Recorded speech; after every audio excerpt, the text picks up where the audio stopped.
السلام علیکم۔ آج آپ لوگوں کے سامنے میں ایک طرح پھر حاضر ہوئی ہوں۔ آج کا جو سبق ہے وہ ہے حرکات اور تنوین کے ساتھ میں لفظوں کی ہجے کس طرح کی جاتی ہیں اور لفظوں کو جوڑا کس طرح جاتا ہے، میں آپ لوگوں کو وہ سکھاؤں گی۔ عام طور پر جو بچے پڑھنے میں غلطیاں کرتے ہیں وہ کیا ہے، جیسے بچے پڑھتے ہیں ہا زبر ہا زیر ہی، ہا پیش ہو، ہا ہی ہو، یہ بالکل غلط ہے۔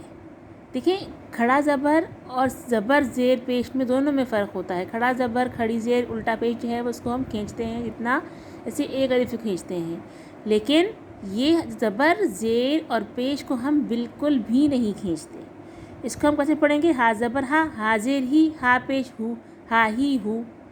اچھا، اور عام طور پہ کیا ہے، بچوں کو جو ہے وہ اس چیز کے خالی رٹے لگوا دیے جاتے ہیں کہ بس بچے کو ایسے ہی آپ نے یاد کروا دیا۔ اب بچے سے آپ اس طرح سنو گے تو بچے کو پڑھنا ہی نہیں آ رہا کہ یہ کیا ہے۔ زبر زیر پیش کی پہچان ہو گئی ہے لیکن لفظ پڑھنا نہیں آ رہا کہ لفظ کیا ہے۔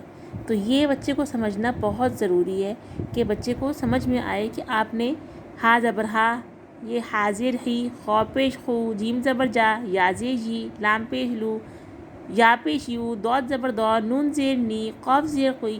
مطلب بچے سے آپ کہیں سے بھی پوچھ لیں اس کو یہ والی چیز بتانی آنی چاہیے۔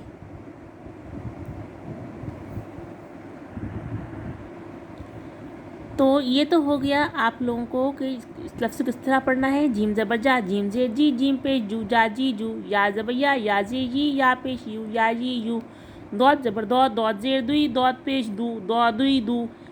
ٹھیک ہے، یہاں تو یہ آپ نے جلدی سب سارے لفظ پڑھ لیے آپ نے، ہو گیا۔ اب آتے ہیں ہم تنوین کے اوپر۔ تنوین پہ ہجے کرنے کا اصول کیا ہوتا ہے؟ جب دو زبر لگے ہوئے ہیں کسی لفظ کے اوپر، اس کے بعد میں الف ہے تو اس کی الف کو ہم نہیں پڑھتے۔ یہاں پہ ہم میم الف دو زبر من نہیں پڑھیں گے، صرف کیا ہوگا، میم دو زبر من۔ یہ جو الف لکھا جاتا ہے یہ خالی جو لفظ کی املا لکھنے کو پورا کرنے کے لیے لکھا جاتا ہے، یہ خالی بس۔ اگر ہم یہ میم الف ہاتھ میں الف نہیں لگائیں گے تو یہ لفظ پورا نہیں ہوگا۔ ٹھیک ہے، اس کو خالی املا پورا کرنے کے لیے لکھا جاتا ہے، تو اس کو ہم ہجے کرنے میں ساتھ میں پڑھتے نہیں ہیں۔ کیسے پڑھتے ہیں اس کو؟ میم دو زبر من، ایسے یہ دیکھیں، یہ با دو زبر بن، واو دو زبر ون، زال دو زبر زن، زو دو زبر زون، سین دو زبر سن، دال دو زبر دن، تو دو زبر تن۔ ٹھیک ہے، لام دو زبر لن۔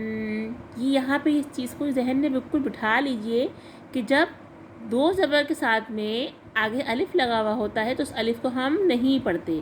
آئیے اب آپ کو اسی چیز کو میں جو لفظ ہیں آگے تختی میں ان کو کیسے پڑھتے ہیں آپ کو اس بھی سکھاتی ہوں میں۔ اب جیسے دیکھیے یہاں پہ یہ لفظ آیا ہے، کیا ہے؟ تو زبر تو، با زبر با، توبہ، قوف دو زبر قن۔ اب آگے دیکھیں الف تو لگا ہوا ہے لیکن کیا ہے، قوف پہ دو زبر لگے ہوئے ہیں تو کیا ہو، قوف دو زبر قن، توبہ قن۔ ٹھیک ہے، ایسے ہی دیکھیں یہاں پہ کیا ہے، عین زیر عی، نون زبر نا، عینا، با دو زبر بن۔ با الف دو زبر بن نہیں ہوگا، با دو زبر بن، عینا بن۔ اب دیکھیں جیسے یہاں پہ یہ ہے، لام پیش لو، با زبر با، لوبا، دال دو زبر دن، لوبا دن۔ دیکھیں الف ساتھ میں یہاں بھی لکھا ہوا ہے لیکن اس الف کو ہم نے پڑھنا نہیں ہے۔ یہ وہ غلطیاں ہیں جو بچے عام طور پہ پڑھنے میں ہجے کرنے میں کنفیوز ہو رہے ہوتے ہیں، اور عام طور پہ کچھ پیرنٹس بھی ہوتے ہیں جو کنفیوز ہو رہے ہوتے ہیں۔ تو مجھے امید ہے میری اس ویڈیو کے بعد میں آپ لوگوں کی جو کنفیوژن ہے وہ دور ہو گئی ہوگی اور میری آپ لوگوں کو جو ویڈیو ہے وہ ہیلپ فل لگی ہوگی۔ تو اگر آپ لوگوں کو میری ویڈیو اچھی لگی ہے تو اس کو آپ جو ہے وہ لائک کر دیجیے، اور جو میرا چینل ہے اس کو سبسکرائب کر لیجیے۔ مجھے دعاؤں میں یاد رکھیے گا۔ جزاک اللہ خیرا۔